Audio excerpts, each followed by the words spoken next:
Hey guys, how's it going? Kreia here, and today I would like to provide you with another informational video on the Fortis Colosseum. This one is going to be a VOD review of a low combat quiver. In particular, this is my 68 combat 1 defense pure, and I will be reviewing this VOD because some people have requested something similar to a guide, I suppose, for limited defense accounts for the Colosseum. So that being said, I will be pausing sporadically throughout this encounter. This was a 42-minute VOD. I think the completion time was 37 minutes and some change for the whole run. So we will dissect it piece by piece, and I will pause at various different points to kind of showcase various different strategies that I utilize and kind of give you guys an idea of what's going on through my mind while I send these Colosseum. So here, I'll be bringing up the gear sheet shortly, and I will kind of explain my gear. The primary gear that I will be utilizing when it comes to killing the Fremniks are the Eldritch. In this particular case, the Eldritch with 88 magic and an occult is a one-shot on the melee Fremnik with the special attack. In order to guarantee that I always have special attack for that melee Fremnik, I utilize a Light Bearer as well as Death Charge from the Arceus book. Additionally, because I'm bringing the Arceus book, I like to have additional DPS, so I go ahead and I bring Thralls as well. You would actually get one extra prayer point, or prayer potion, sorry, in this slot if you had a divine pouch, but I've just got the regular pouch because I have not acquired the thread yet from the Tombs of Mascot, which I will do at a later date. In order to deal with the magic Fremnik, I have a Venator bow. I am 86 ranged, but when I'm range potted and praying Eagle Eye, that's actually a one-shot kill on that mage Fremnik. So for that reason, because I want to stay max range potted, I bring Divines. In this case, I think you could get away with just bringing one Divine. Like I said, these runs are about 40 minutes each, so I tend to bring two just in case things go really slow, or if I need to brew down for a lot because I've taken a lot of damage. But generally speaking, one Divine, one range pot, and then two super combats will suffice. In order to kill the range Fremnik, I use my Colossal Blade. The Colossal Blade is actually the best DPS on the boss, assuming you don't lose any ticks and that you step back to dodge his spear and shield attacks basically tick perfectly. In this kill, I am repositioning quite a bit, so I do lose quite a few ticks here.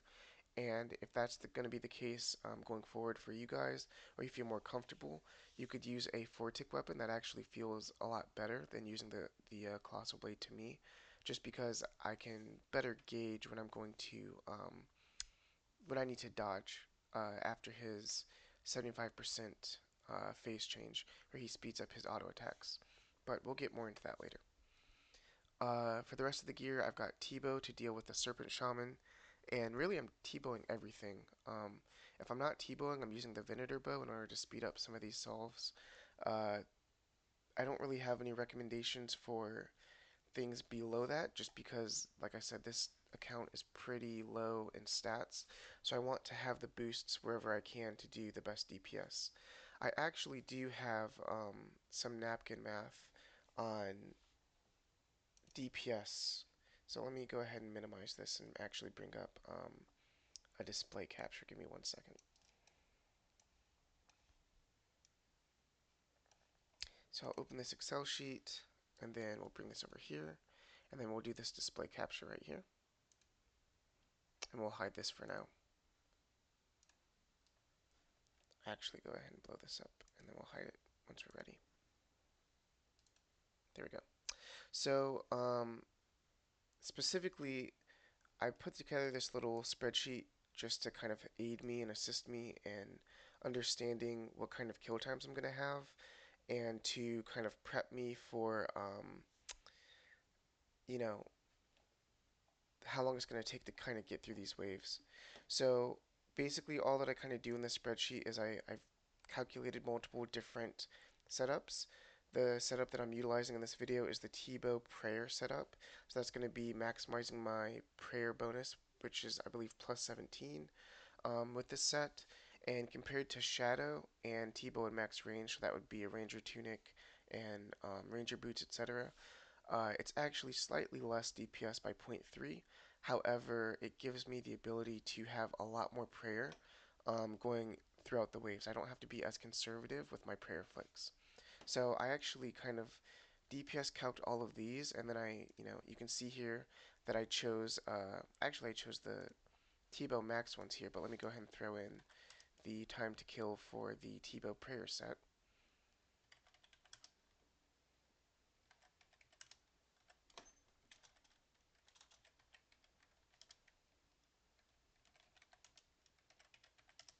And I leave soul out. I actually took an average for soul. I believe it was the 0D Warhammer and the 4D Warhammer, and then just combine those and divide by 2 because you're more than likely going to land somewhere in between 0 and 4, and that'll give you a nice average. I'm pretty sure in this actual kill, I managed to land 2 or 3. I'd have to go back and check, but the time to kill is 454 seconds with 0 and 294 zero point 0.5 with 4 hit, and then I just divide that by 2. That gives me 374 for the average. And so then if we come over here, it will auto fill in um, the time to kill. Here the time to kill is just with the wave, so just killing the minion on average, and this is with reinforcements. So it's obviously going to be somewhere in between 28 minutes bare minimum, which obviously is unrealistic because you're going to be getting reinforcements, and 52 minutes. And this 52 minutes also includes the time it takes to kill these Fremniks, which I have averaged at 25 seconds. I got that due to the Venator is one shot, so that's, I believe, what, 2.4 seconds. The melee Fremnik is one shot, and I think it's 5 ticks, so that's 3 seconds, so that's 5.4. And then the Colossal Blade is 2 shots on the ranged Fremnik, depending on if I got a Venator bounce or not. Um, so that's the Colossal Blade, I believe, is a 3.6 second weapon. So that's 7.4. So that's about 10 seconds, and then I added like 15 extra seconds just for moving, having to deal with like, something in the beginning, maybe changing pillars if I need to, whatever. And so that's what this final time is indicative of. So yeah, like the max time here is around 53 minutes for the cape. The minimum time is about 29 minutes, and on average you'll get somewhere in between. I think what if we do the 29 plus 53 and then divide that by 2, like the average cape is going to look around 40 minutes, I guess. And then over here, this is just the prayer calculation. I went ahead and had 3 because I was looking at the max range setup at the time. But and these are just pulling the TTKs from this first sheet over here. And I get about 275 prayer points from Eldritch Specking all of the melee Fremniks because it's a guaranteed max hit. And there's 11 waves of melee Fremniks, so that's 275 prayer points added on to my total prayer points per potion, which is 84 at my prayer level of 52. So that gives me, I also calculated the thralls. It's about 6 prayer points per 1 minute, give or take, at my magic level. It's a little bit less than that, but I went ahead and just kind of rounded up. So I use about 168 prayer points just for thralls, which is about 2 potions, give or take. It's actually like 2 potions on the dot. So with that being said, I'm going to use about 1100 prayer points per run. So I need to bring in about 10 prayer potions just to be comfortable. So going back to hiding this and, or sorry, hiding this and bringing the VOD back up. Sorry, just kind of wanted to give you guys my thoughts and the math on that. You'll see that I actually bring in, I believe it's 9 prayer potions because I do a little bit of flicking. And by flicking a little bit, I'm able to conserve a little bit more prayer. If I were to have that divine pouch, I'd actually be able to bring in those 10 and it would be a lot more comfortable. You'll also see that throughout these waves I make a lot of mistakes and lose a lot of prayer to being hit and having blasphemy. So that's also something to consider. Yeah, I just kind of wanted to calc that out for myself because whenever I'm doing a low combat cape or a low combat quiver, I want to be um, pretty precise. It can get kind of close. So going into the waves here, I like to pre-death charge just so that once I kill the first minion, I can death charge a little bit sooner. You'll see here it's already ticking down from the 60 seconds. By the time I kill that minion, I'll have saved about 25 seconds, almost 30 seconds going into that wave. Or going into wave 2, sorry. And I choose Blasphemy 2 here just to start. So you'll see I'm pretty much summoning a Thrall throughout the entirety of the waves. I want to essentially make sure that I have max DPS if I can. And I fumble with these ones a little bit, but more or less this is how your first wave will go. I think you'll get between 20 and 35 seconds. You won't usually get reinforcements wave 1 with this setup.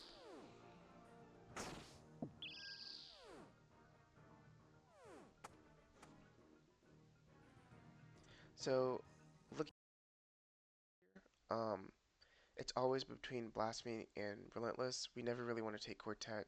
It kind of messes a lot of things up because it takes 55 spec to use my Eldritch, and if I get a double melee from it's kind of ruined.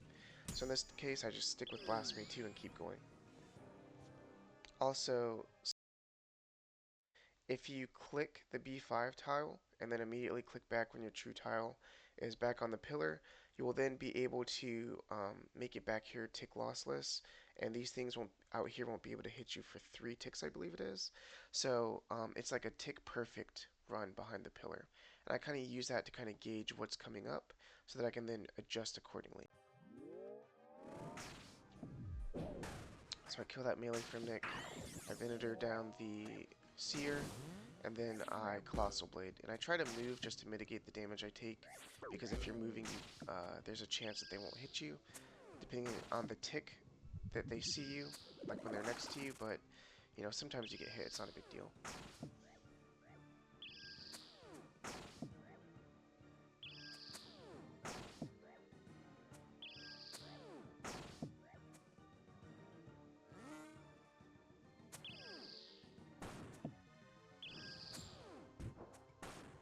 So when you get reinforcements here, you can actually set up a Venator on the smaller guy, not the 3x3, but the small guy. And that's what I'm doing here, just setting up the Venator double bounce using the Colossus to get the double bounce on the Jaguar Warrior, just to kill him a little bit quicker.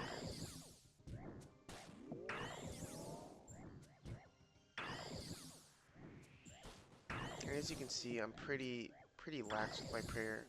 I'm not really like one tick flicking everything, and by the end of the run, I have just enough prayer to complete the boss, which is more or less kind of calculated based on that spreadsheet I displayed earlier.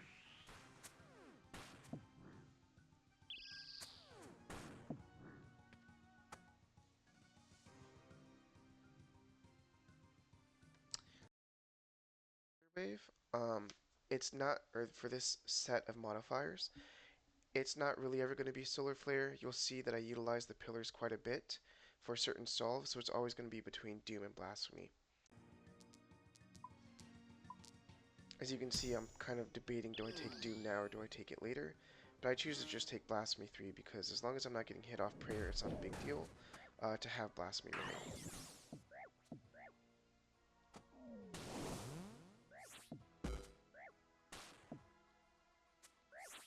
So here we clean up the Fremnix. You can see just how we spoke earlier about how I have 25 seconds budgeted for that. I killed the Fremnix at 16 seconds, so that left me like 10 extra seconds of wiggle room to kind of figure out what I'm going to do with the pillar.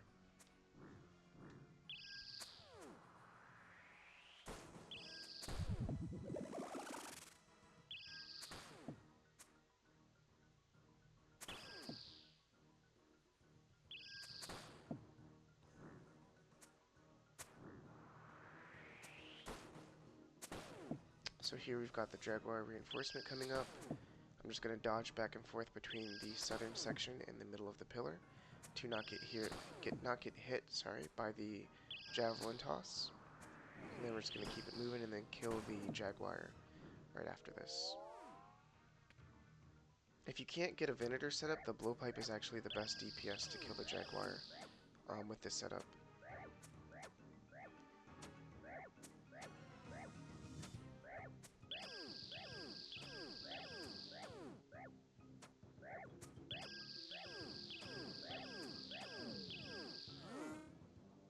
And here, I don't have Myopia, so I can kind of max range this ranger and not have to set up any optics or anything on this serpent shaman. I try to utilize the least amount of optics as possible on these lower combat quivers, just because I don't want to potentially mess up and just die. That's very easy to do when you only have, 70 something HP. It's extremely easy just to get stacked out by one mistake here, so trying to mitigate any potential for mistakes where I can. Now I do end up having to off-tick a couple things in this run, but I'm pretty comfortable doing that. I think if you want to run the Fortis Colosseum long term, that's something you're going to want to learn, but if you're just going for like your first quiver completion on a low combat account, I would recommend probably not, off-ticking as much as possible. Just kind of relaxing.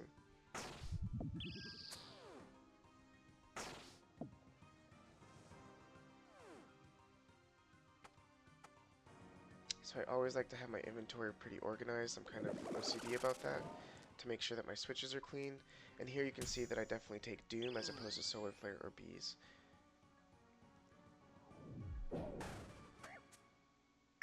Doom, as you'll see, is really not that bad. The only damage you're going to take on average is going to be from these stray Frimnics. And as you can see again, it's about 15 seconds to kill these Frimnics. So we're on pace, so to speak. And in this case, whenever you have the Serpent Shaman next to a 3x3, which could be anything, it could be a Javelin Colossus or a Shockwave, whatever, this is a perfect Venator setup for killing the Serpent Shaman. If you didn't have a Venator setup, you would use the T-Bow. And here, this is also a great Venator setup. This is actually a triple, and it's going to bounce to all three and wrap around that corner, which kind of saves me a little bit of time.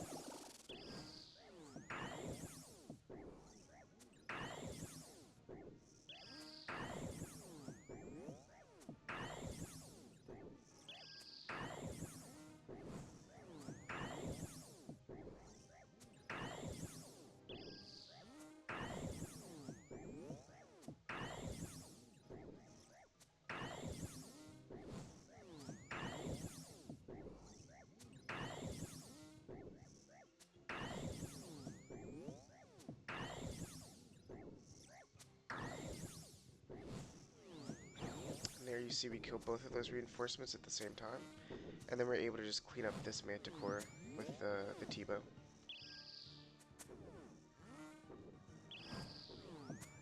And like I discussed earlier, I do recommend T-Bow over Shadow. It's just more DPS for a low combat account.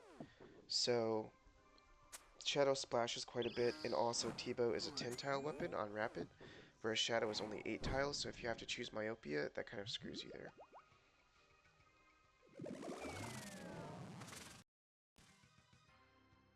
Getting my inventory set up.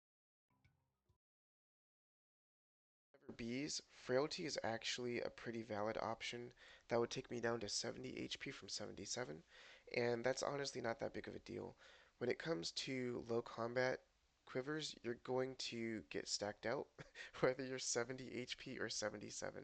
If I take, I believe it's rank 2 of Frailty, I go down to like 63 or something, which that gets a little bit dangerous. Just because the laser at Soul can begin to one-shot you. And I tend to take Relentless a lot just because I already don't have any defense bonuses anyway. So when you take Frailty plus Relentless, you're kind of juicing up that laser and kind of priming yourself for failure if you were to step into that laser, because then it just becomes a one-shot mechanic. Avoiding Frailty here, we're able to increase our margin for mistakes. And we take Relentless. Relentless, like I said, I already have one defense. My gear is already basically paper, so it doesn't really do much other than add a 1 max hit to a lot of these minions. But they can still hit zeros, so that's perfectly fine. Although they're not really going to hit zeros, at this case. So you can see here that it took about 22 seconds to clean up those Frimnics, and I did take some damage, which I attempt to heal back here with the Blowpipe. The Blowpipe is really purely just for the spec. It's not really good for killing anything other than the Jaguar Warrior, which you could just use the Colossal Blade to kill instead, and then utilize the Blood Fury to heal. I used Mark of Arceus here. That was a complete accident, so don't go around thinking that there's some kind of tech there. That was just a mistake.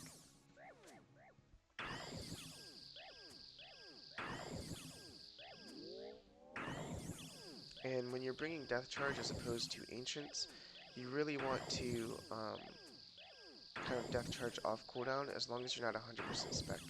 There are certain cases where there's merit to saving your spec at 100 and not Death Charging, and that's going to be when you're going into the next wave to ensure that you can Death Charge the minion that you kill and then have enough spec to blow pipe right after, if you need to. So here you can see I have that Javelin Colossus trapped on the northeast pillar, and so I don't want to release it, so I come to the south side of the northwest pillar to kill this Manticore.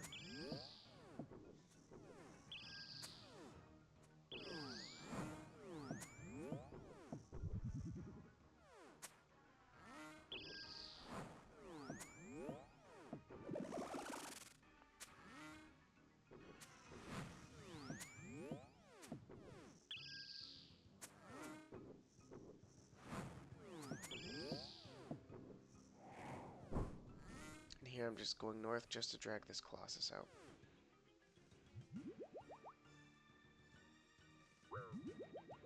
And as I stated before, you want to stay divined at all times just so that your Venator bow max hits. I have the extra divine because sometimes I'll have to panic brew, and when that happens, I want to use that regular range pot I have on the ground to boost back up, but it's also good just to have that extra divine potion just in case the run is kind of long, right, and it goes over the 30 or 40 minute mark. And then you can sporadically use your range pots between your divines and your regular pots. Obviously, once you have 99 range and 99 strength, this becomes a non-issue. You have way more DPS. I think maybe like 30 or 40% more DPS than what I've got, so.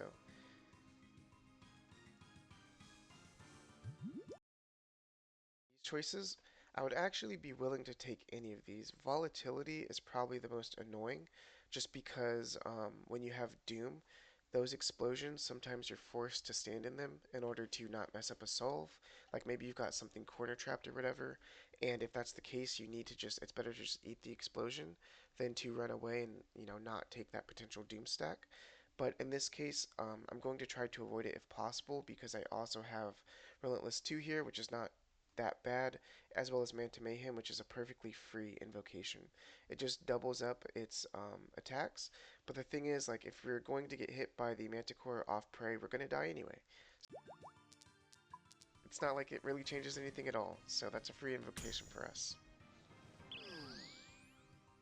And for that reason, because we're taking Manta Mayhem 1, 2 is the same kind of concept, right? Where if you're going to get hit off prayer, you're going to pretty much die. So it doesn't matter that you're going to get venomed because you'll be dead. So you don't have to worry about that mechanic.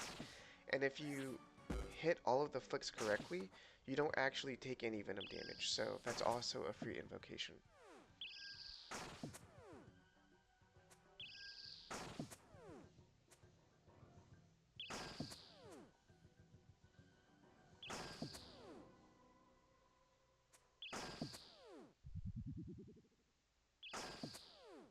And as you can kind of see, guys, like whenever we take Doom, we're really just taking damage from the Fremnix at the beginning.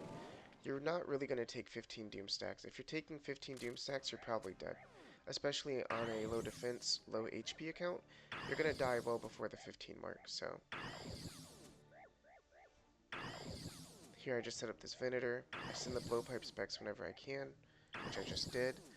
In this case, I'm at that wave 6 hurdle, where the waves are going to start to slow down quite a bit, so I'm a lot more free to utilize my special attacks. And that's why here you can see me sending another blowpipe, because I know for a fact I'm going to have another 55% by the time this wave ends in order to kill the melee Fremnic. So here I could set up this off tick. I'd actually just like to rewind a bit. Off tick up, depending on, well, no matter what this is. Ranged Manticore, and then I don't have to off tick anything. In the worst case, it's a magic Manticore, and I start from the center and then step 2 tiles south, and then he sees me first, and then it's after that I just do the regular Manticore flick and on his second attack, the Javelin Colossus will see me at the same time, and he'll be correctly prayed against, and then I would just pray range afterwards. However, I can also do this neat thing because the Javelin Colossus is in the front. I can just start at the far north side of this pillar and then run all the way into my true tile is exactly where my destination tile is right now. And once I'm there, this guy's going to be corner trapped, and I can just freely pray against this Manticore. And that's exactly what I do here. So in this case, it was just a free, regular ranged Manticore. I didn't have to do this, but like I mentioned earlier, I want to increase my margin for error, and I don't want to potentially mess up any off ticks or anything like that, so I just choose the safest way possible, because we want to get a completion at the end of the day. We're not really going for speed.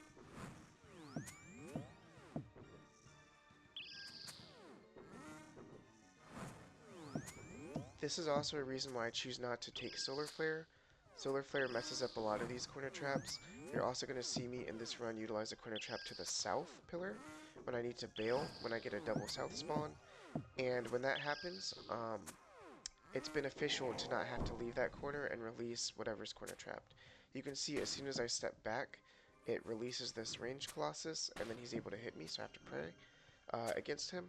In this case, I go north of the pillar just to drag that other ranged Colossus in, because he was trapped northwest.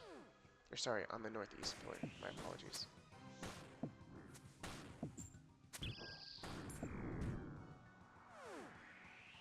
And as you can see as well here, I make a pretty big mistake. I get smited, and then I think I might die, so I tick-eat it. But in this case, I didn't have to tick-eat. He hit a 0. Matter of fact, let me double...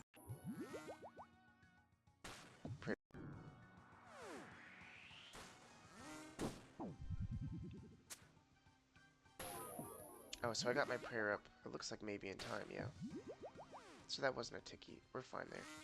But as you can see, this is actually a really good example of to use brews. I'm actually glad that this kind of happened in this run as my supply usage. So you can see here, I came in with 4 brews, and that's going to be enough to make it all the way through the run, right? I'm not conservative with my brews. I'm not stingy. I want to heal up when possible because I don't want to just lose the run for no reason.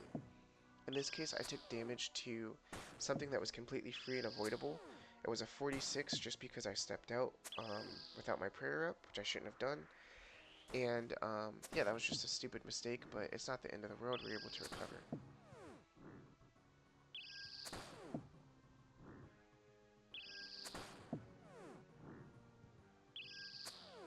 So I'm just going to finish him off. I'm going to go back to my tile, and then I'm just going to use my brews. We have them, we're going to use them. It's just like the Inferno. There's no point in bringing these supplies if you're not going to use them.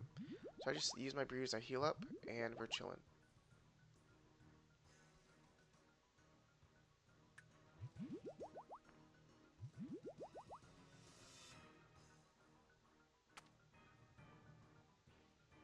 So I do a little bit of inventory reorganization. Sorry, I just like to have things where I'm used to having them, and then I get ready for the next wave. So in this is perfectly free, just like I stated before, but Dynamic Duo is also one that I find pretty free. The only thing that it does is add an extra mage on top of where the mage would have been, and it doesn't usually rag my solves. Very rarely you'll get something really funky and kind of weird that is less than desirable, but for the most part, I generally am going to take this if I can, because as a low combat attempt, I want to take as many potentially free invos as possible, so that I don't have to take things like bees or totemic or quartet or let me think. Volatility, that's one that I would take, but I don't really want to have to take. I would take this over that for sure. Red flag, one that I never take. So stuff like that. So I'm definitely going to be picking Dynamic Duo if I can when it pops up.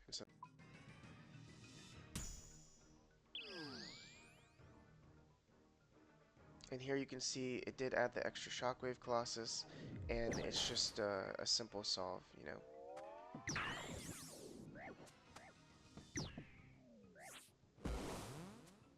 So we clean up the Fremnix. Takes about 20 seconds roughly. And then from here, we're able to just clean up this Shockwave Colossus. And then we wait for reinforcements. I actually think, in this case, I may have gone for the second Shockwave kill. We'll have to see. Oh no, I don't think I would have. I would have gone for the Manticore instead of the Shockwave, but it's 40 seconds, so the guy's coming out, the Minotaur.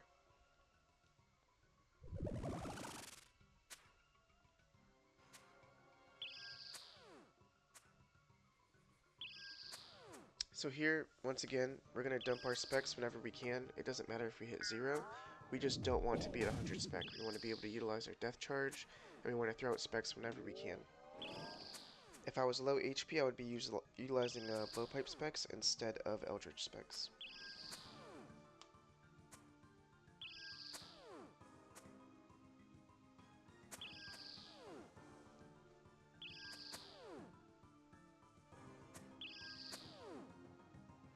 I also want to say I miss a lot of these one-tick lazy flicks just because it's late.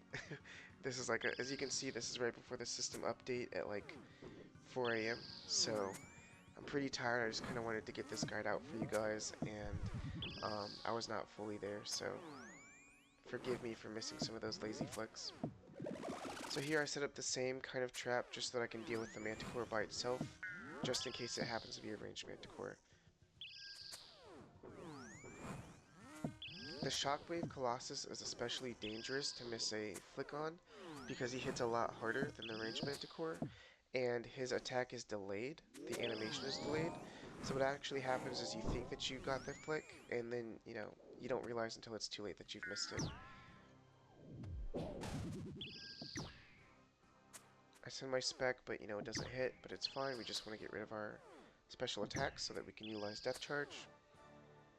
And by the time that this wave ends, I will have 55 spec again. So here, I make sure that I definitely have on Protect from Range, so that I don't get clapped again like I did last time to a really stupid mistake. And then we just finish this guy off.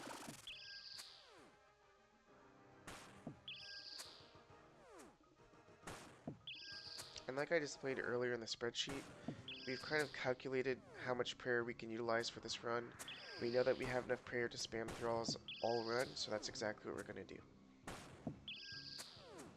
And like I said, by the end of this run, it's pretty close on prayer, but if I had the Divine Rune Pouch, I would have had a whole extra prayer potion, and then it would not have been nearly as close. I think the spreadsheet recommended that I take in 10 peapots, and I only brought in 9, so that should give you a good idea of how on the money you can calculate your runs if you care to. I am an accountant by trade, so I like to kind of play in spreadsheets. So I do a lot of my calculations in spreadsheets just for fun.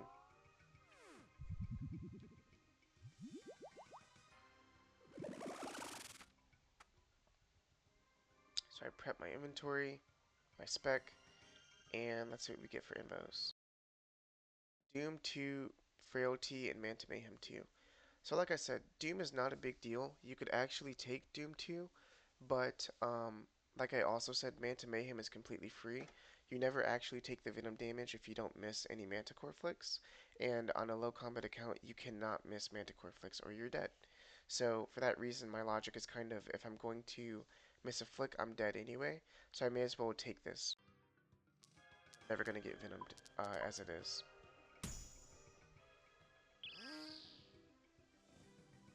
So here we get the double South Shockwave spawn.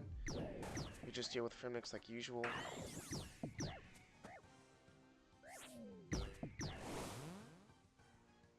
And move so that I minimize the chances of the ranged Fremnix being next to me and hitting me on his tactic. And then I just go ahead and clean up these Shockwave Colossi. It's actually interesting that this run, I don't think I was offered Myopia at all, I don't think, now that I think back on it. Which, Myopia was something we were definitely looking for. And if Myopia would have been offered, I probably would have taken that in place of either Doom or maybe Dynamic Duo. I would definitely take Myopia over Dynamic Duo if possible.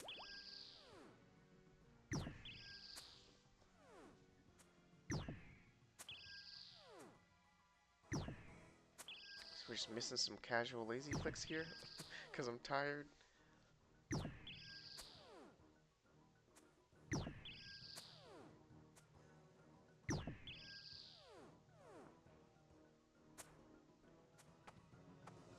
I throw out my special attack.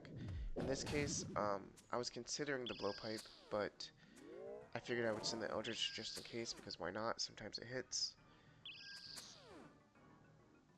And I'm pretty sure I still blowpipe anyway, just because I know that I'm gonna be overflowing with specs. So.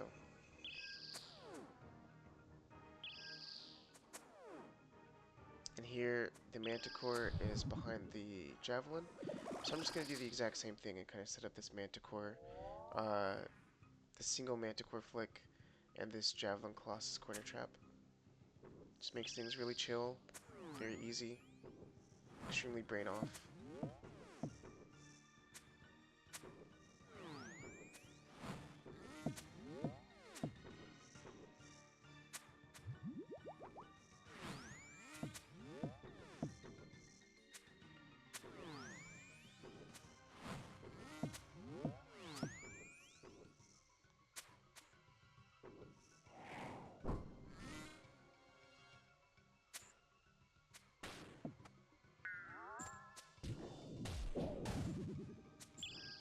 So we send the Eldritch and we hit a 0. And I want to drag this other guy down just to save a little bit of time. I'm not really going for speed here, but, you know, why not drag him down?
Do some more inventory management here, and in this thing,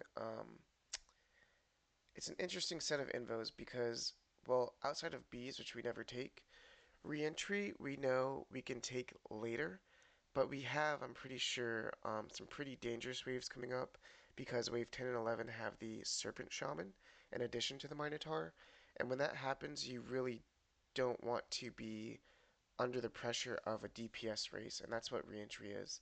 Reentry is a DPS check, just like Red Flag is, and if you can't kill the Javelin Colossus before you run out of safe tiles, then you've lost the DPS check, essentially.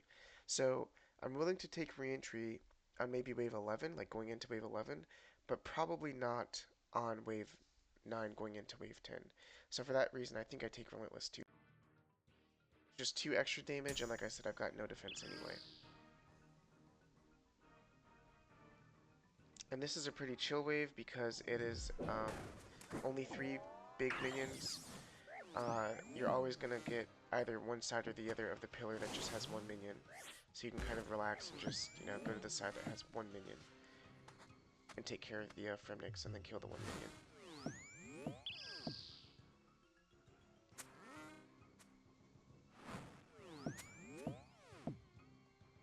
If I wanted to drag this guy in further, by the way, like maybe I had Myopia 3 or something, or any form of Myopia, I would stand 2 tiles north of where I currently am, on the northern side of the safe side of this pillar, and that would drag the Manticore into Myopia range.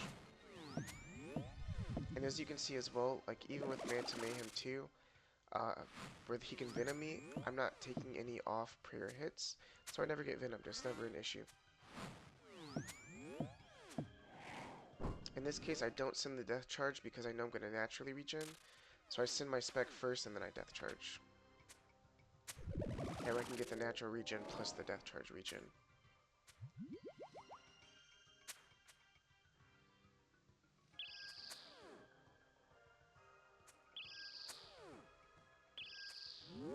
And here, like I said, I see I'm regening spec quickly. I'm also low HP, so we send the blowpipe specs as opposed to the Eldritch. And I set up the same thing here with the Javelin Colossus. You can do this, and you can just kind of keep running back and forth without ever actually taking damage from the Manticore. You'll have to flick him on the way out, but since he's not charged, I can just run out to dodge this, and then he'll charge up. And then when I go back in, I don't have to flick him unless I have to run out again. But I have enough DPS to kill this guy the second go around. If I didn't, as soon as he did his javelin toss, I would click a save tile behind the pillar, and then flick the Manticore just like I did on the way out.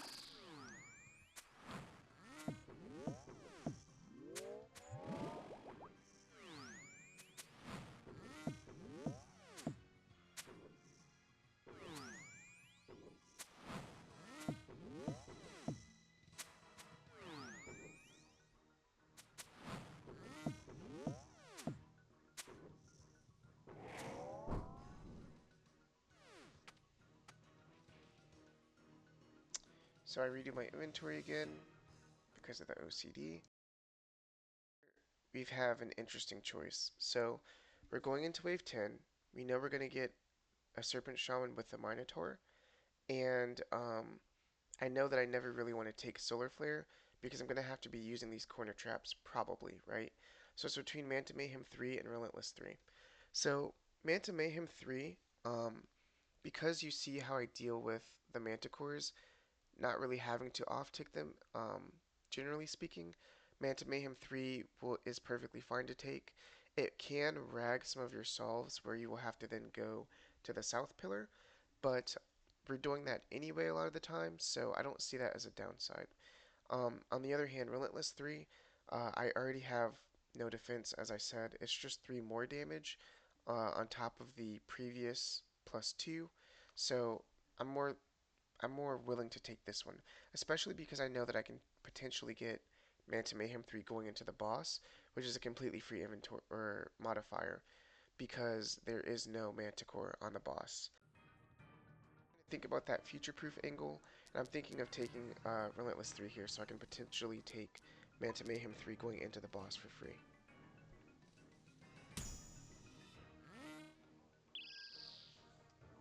And so here spawn, but it happens to both be rangers. I identify that, so I just kind of stay put on this side.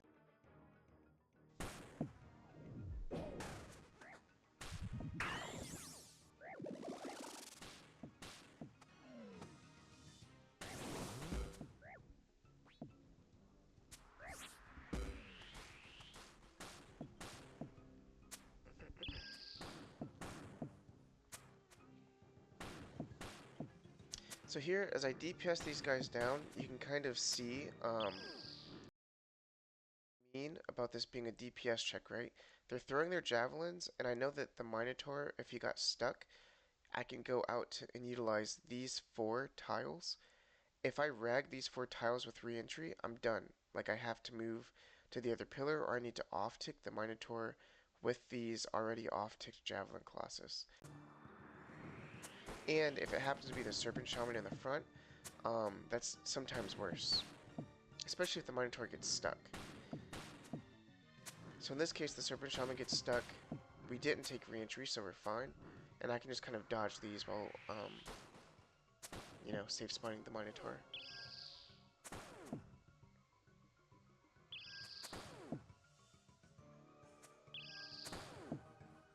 And I think in another vid, I probably will go over the different combinations of minions you can get from the double south spawn with like something different other than 2 Javelin Colossus and stuff.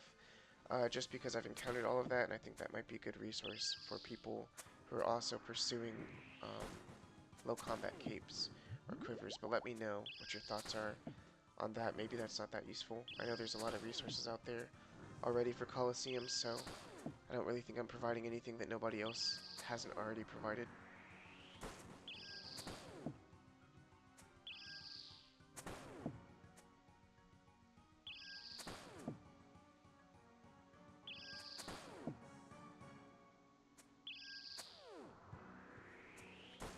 So here, I kind of flirt with the idea of just straight up walking out and off-ticking it, but then I figure I'll test to see what this Manticore is using the north one, because then if it's not a mage one, I can just go to the south pillar for free. And just like you can see, it's a ranged one, and I was like, well, I know this other one's going to be ranged, but instead of flicking it, because I'm basically right at the boss, I'm just going to go south pillar. I know that the front one's going to charge up, which is going to prevent the back one from shooting at me. So I can just pray mage and run here damage free, and then I can wiggle the Serpent Shaman off. From here, I don't have myopia, so I'm just going to shoot the back Manticore, and then I'll kill the front Manticore, and then I'll finish off the Shaman, so that I'm flicking as few things as possible.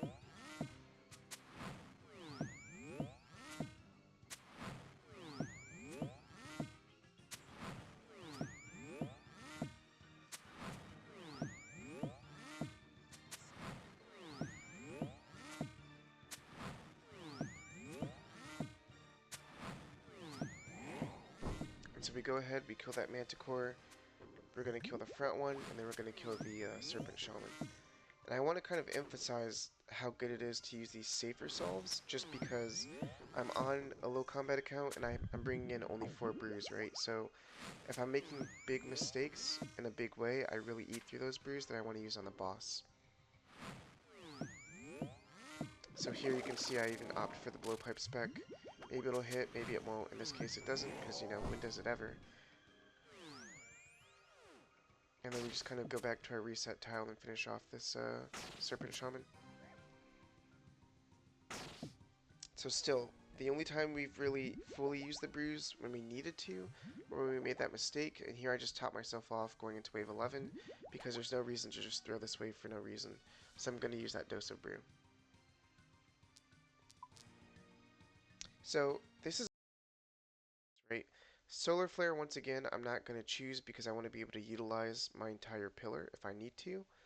I could take Reentry, and I could take Manta Mayhem 3, but in this case, there's only one Ranger in Wave 11, and I'm going to hedge my bets that I could probably, because I have so many range pots left, I could probably kill a lone Ranger down here quicker than it will rag all of my tiles if there does happen to be a Ranger. There, so I end up choosing Reentry. And that still opens Manta Mayhem 3 for going into the boss. And I do end up getting the Lone Ranger, so I quickly deal with these Fremniks.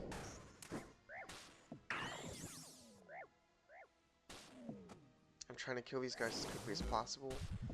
I kill them at the average 15-second mark, and here you can specifically see that I choose to rag tiles that are not the tiles that I need to stand on when the Minotaur comes. The reason for that is I want to maximize the amount of time I have to kill this Ranger. So I want to rag all of these outside tiles first, and then once it's 40 seconds, which I see is coming up right about now, then I'm going to run in and rag an inner tile if I need to. In this case, the Serpent Shaman gets stuck, the Minotaur's there, and I happen to have pretty good DPS on the Straddling Colossus. Because I threw these other rag tiles out here, I'm able to just rag a singular tile here as opposed to all 4 of these.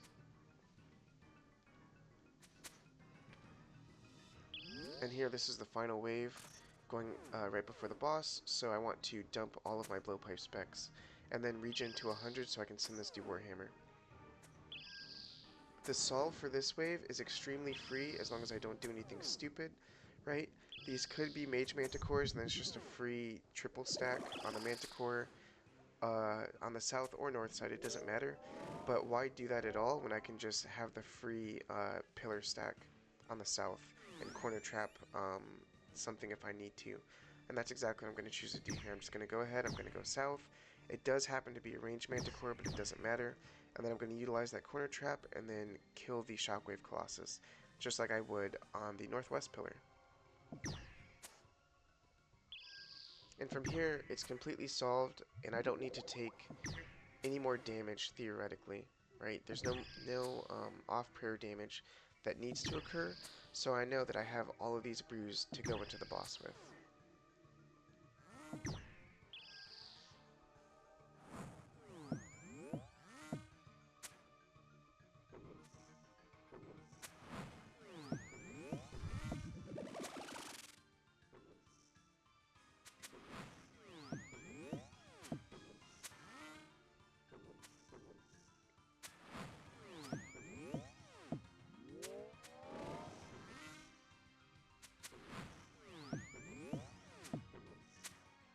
So because I've killed this Manticore first, that other Manticore back there could be a Mage Manticore. It could be. And I could set up this off tick here by standing in the center of the pillar and then going 2 tiles to the west so that the back Manticore would see me first. But why do that when I could just solve this on the eastern side, right? So as I'm running over, I'm like, oh, maybe this will be Mage, and it is. And so I stop running and I just choose to just sit there and do the regular Manticore flick. Because at that point, it is just a regular Manticore flick. So I finish off that Colossus, I'm going to finish off this Manticore, and then we're going to go into the boss. And hopefully we get Manta Mayhem 3 to choose, which would be a completely free invo. Alternatively, another free one would be Volatility, because I can always just run away after I kill the boss and take no damage from that.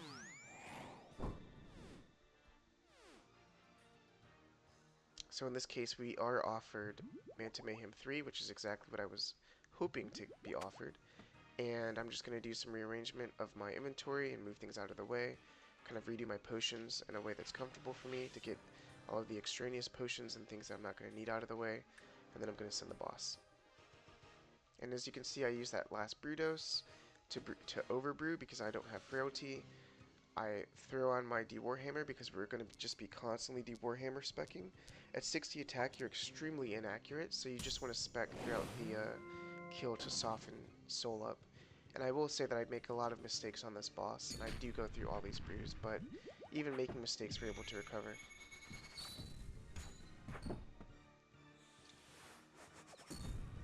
And from here, we're just always going to pre-dodge. So because it's one back, it's always going to be one diagonal here. So I go one diagonal. And then it's always going to be 2 back on the overlap tile with Spear 1. And from here, we're in cycle, right? So we're just going to keep doing the same cycle of going to the overlap tiles where Shield 1 and Spear 2 overlap, and where Shield 2 and Spear 1 overlap. You can do this on the middle or on the edge tiles.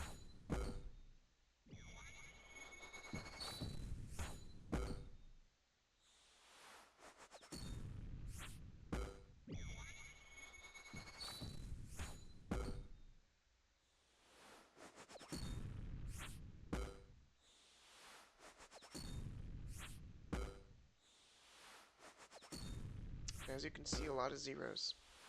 This is the story of a 60 attack.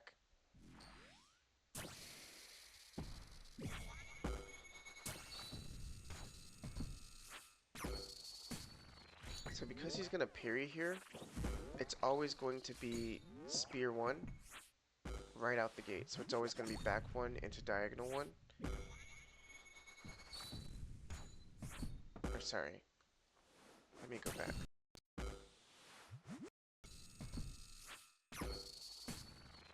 Yeah, there we go. Okay. So it's going to be back 1, and I could diagonal 1. It's shield. Oh wow, I don't think I've ever seen shield after the parry attack. That's interesting. I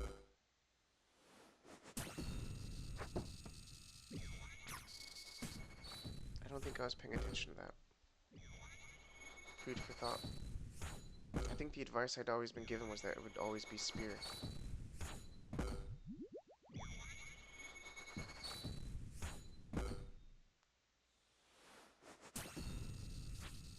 And you can see I kind of camp the same tiles. I do take some damage here. It's not the end of the world. We're fine. We're just gonna recover.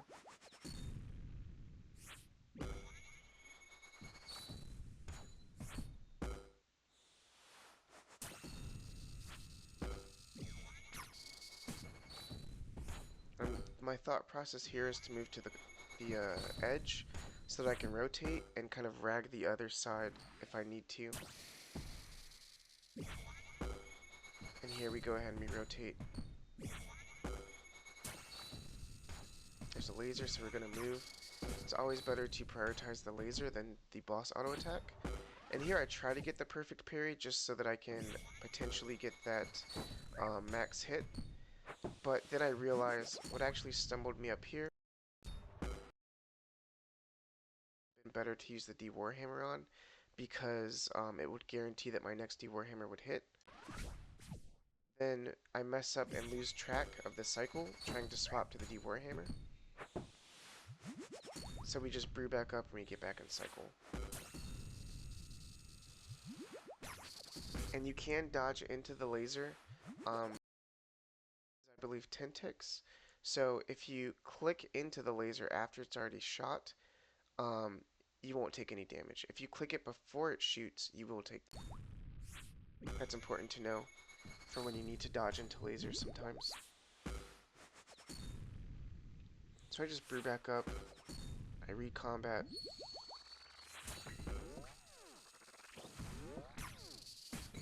We get the parry.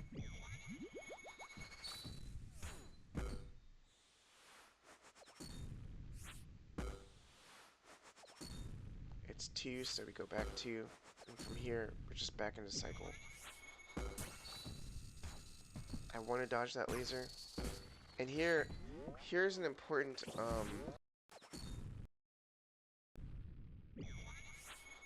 I dodge this laser, he drew.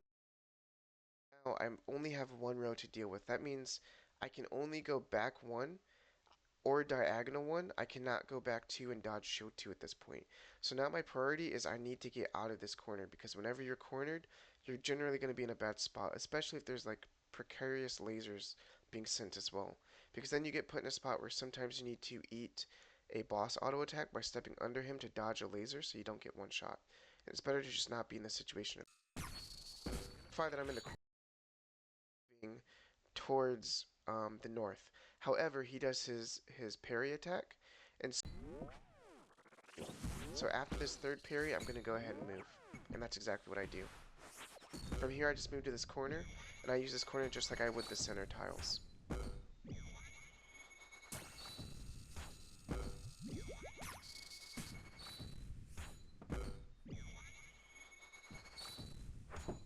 I send the Warhammer and it misses. And I'm trying to do DPS during the parry if I can, so I always click the boss.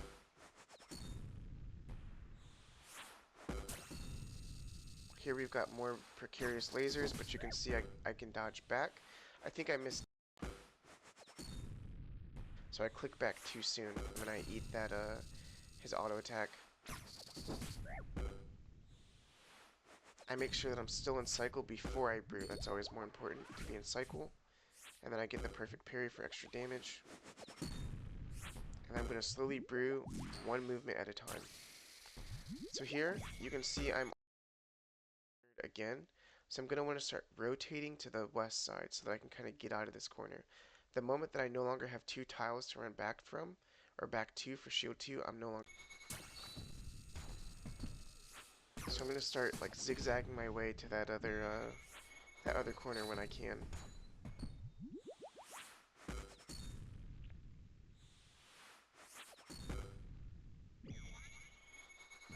And I actually missed this one, so I know it's going to be diagonal again, and it happens to be another parry. In this case, there's lasers, so I wait to get the last parry off, and then I run. And I immediately go to 1 back, because it's shield 1, and then 2 back, because it's shield 2. And now I'm safe, because I'm out of that corner. I'm going to send hammers where I can, but pretty sure all of them after 3 miss. I get a really crazy laser here. So it's always better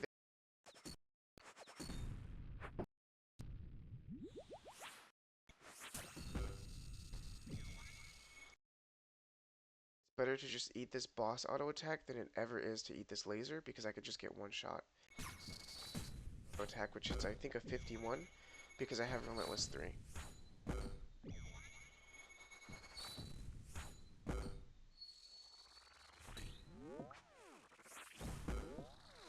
And the Blood Fury tops us back up amongst the last of our brews.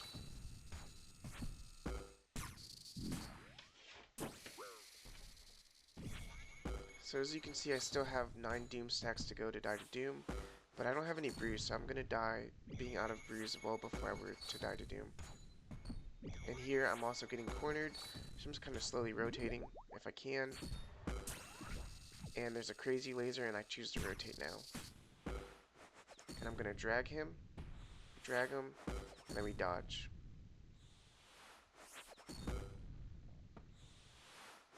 I dodge first, then I send my hammer and luckily it hits. Let me get off the perfect parry.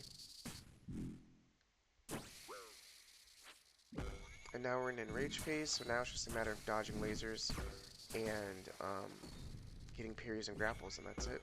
It'll be over shortly.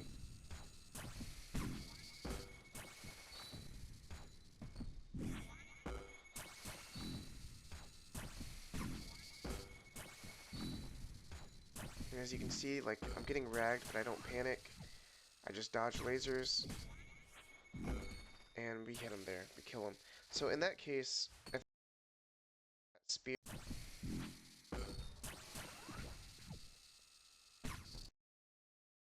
first, because that's a one-shot mechanic, and even if we get hit by the spear here and run over one of these rag tiles, it's not enough damage to actually kill us, and we have this whole section right here that we can then use our tiles to dodge.